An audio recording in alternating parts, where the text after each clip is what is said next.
Welcome to our backyard. This is the Backyard Philosophy Podcast. We are two friends having a discussion after everyone else has passed out or gone to bed. Grab a drink and listen as we discuss everything from automation, space exploration, and why the meaning of life is 42.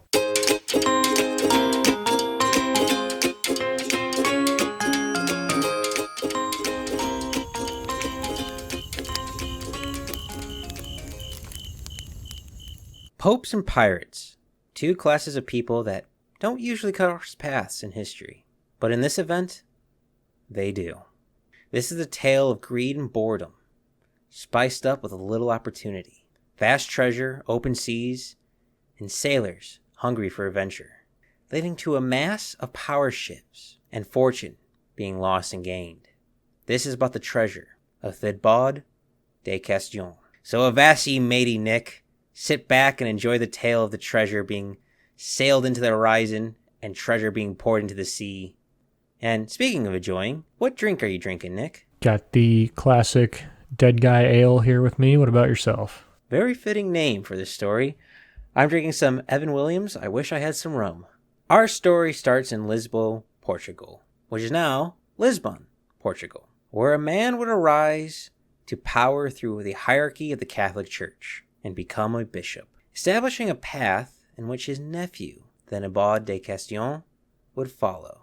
Thibaud would basically copy every path his uncle took to rise to the power and to follow in his uncle's footsteps, eventually even taking his uncle's position as bishop. But the position of bishop was not the position Thibaud aspired to be. He thought it would be better than it actually was.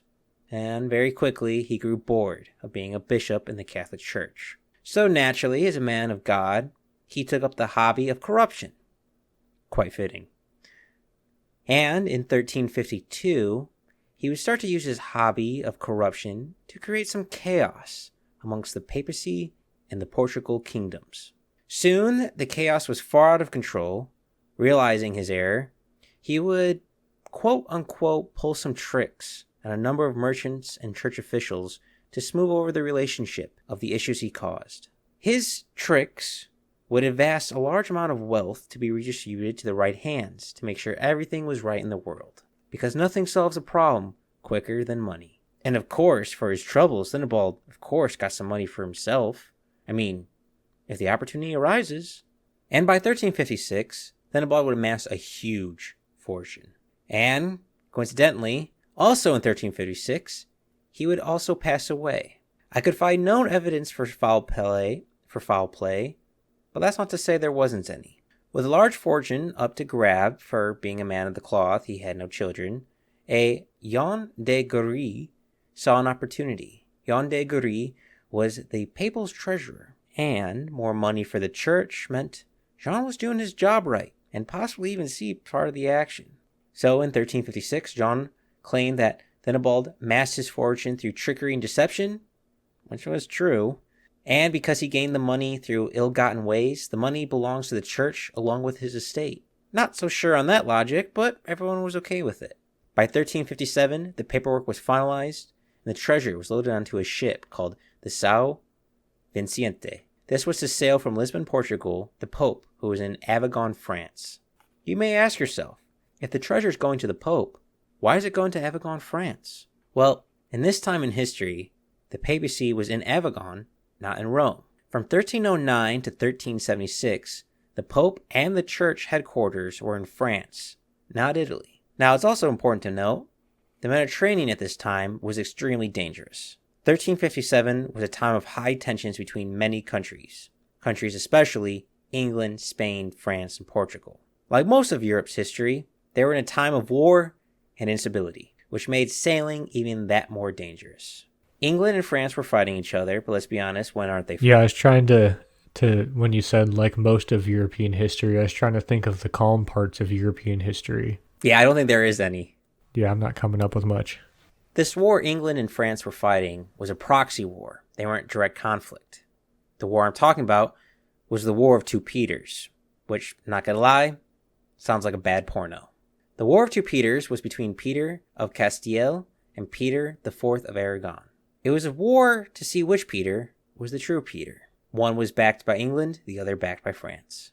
Peter of Aragon decided to build up a huge navy to help him secure his position of being the true Peter, and to aid to his conquest of his two major rivals, Peter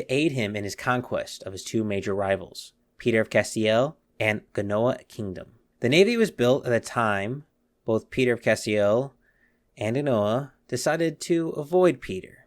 So now Peter had built an armada with no one to fight.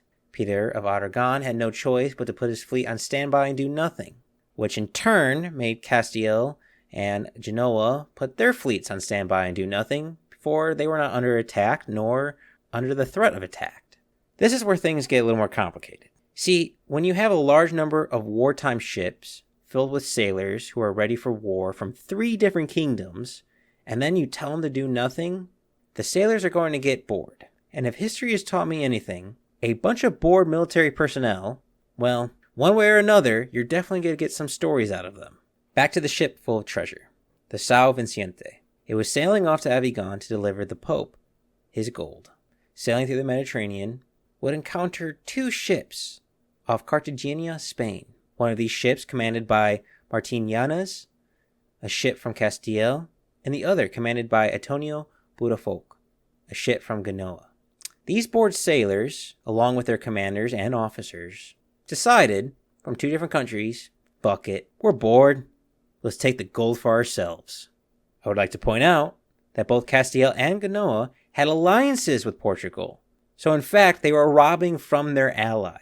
The 2 warships, armed to the teeth, came upon the São Vicente, in which very quickly the São Vicente surrendered, without a fight, which I can't blame him for that. Going against 2 warships filled with sailors itching for a fight does not sound fun to me. It's fun to watch. Definitely fun to watch.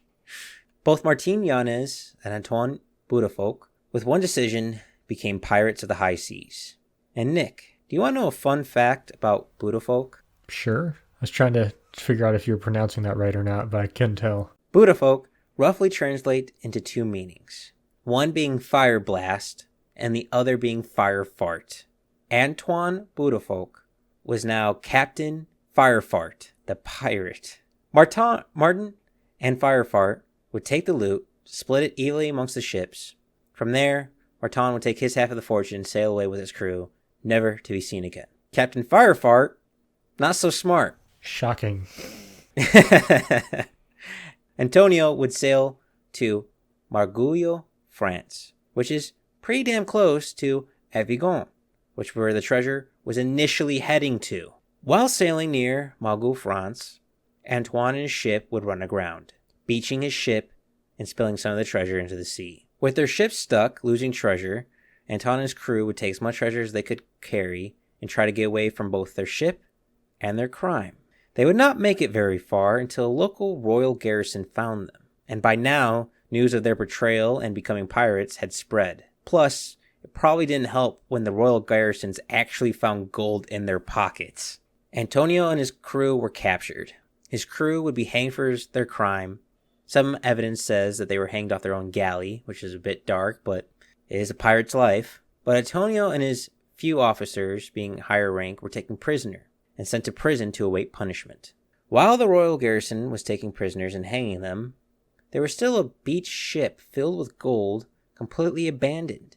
Local fishermen quickly took advantage of this opportunity, taking everything they could from the ship, claiming it was the right of salvage. To stop the gold from disappearing because of quote-unquote salvage, a man and a claim would be sent. The man would be Jean Don Bamus, who on February 11th, 1357, would take inventory of what's left of the ship, and the claim would be filed against the French crown to stop the French people from salvaging its claim of salvage, the papacy's property. John de Bamus would, in summary, take inventory and note all that was left.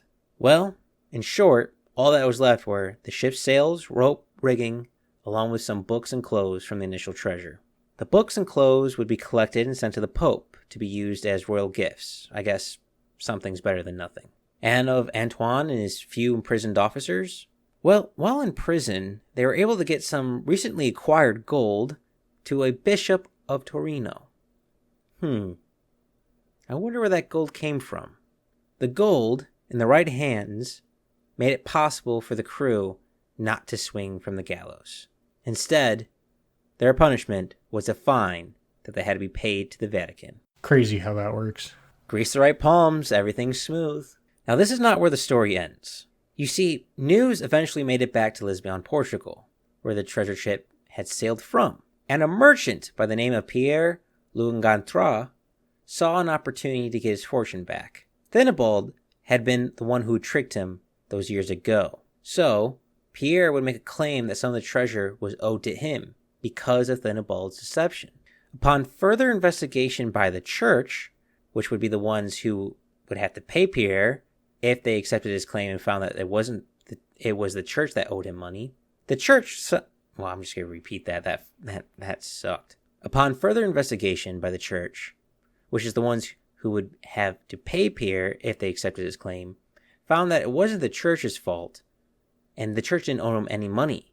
But in fact, Pierre owed the church money. Yeah, maybe don't have the people you are filing a claim against be the one to investigate the claim. The money he owed to the church was too high for him to pay. So in turn, he filed a different claim against the city of Vallecina. Why did he file a claim against Vallecina? Well, it's because of a treaty made years earlier, called the Treaty of Westphalia. And this is a treaty which made kingdoms and governments liable for the sailors who've gone rogue and become pirates. And Nick, you want to take a guess where Antonio and his crew originated from? Spain? The Vatican? Close enough. Nope. The city I just named, Oh. Vallecina. I thought it was a trick question. No, tried T-balling that one for you. Pierre would actually win this claim against Vallecina and, in turn, be given a warehouse full of sea salt, in which Pierre would give to the church to pay off his debt that they discovered that he owed to them. But now there was another problem for the church. They didn't get Thinibald's fortune, and now they have a bunch of salt, which they can't really sell because there's a monopoly on sea salt by Italian merchants. So, the Catholic Church did what it did best. It forced people to do stuff they didn't want to do. The Catholic Church would push out the Italian merchants and make monopoly holders of the salt game. And the irony is, because they lost Thinibald's treasure from pirates, they would gain a lucrative salt empire that would vast them more riches in the long term than the treasure ever could. As to the fortune that Martin and his crew took and sailed into the horizon, nobody knows.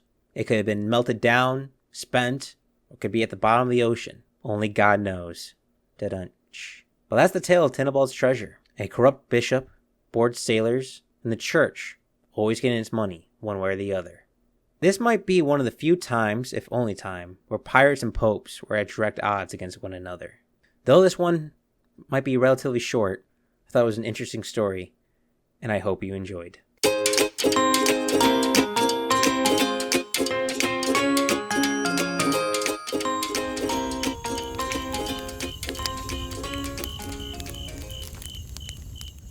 Thanks for listening to the Backyard Philosophy Podcast. We rarely finish a podcast without missing a point we wanted to bring up, so let us know what we forgot. And if you have a topic you want us to talk about, let us know at Backyard Philosophy on Instagram and Backyard Philosophy Podcast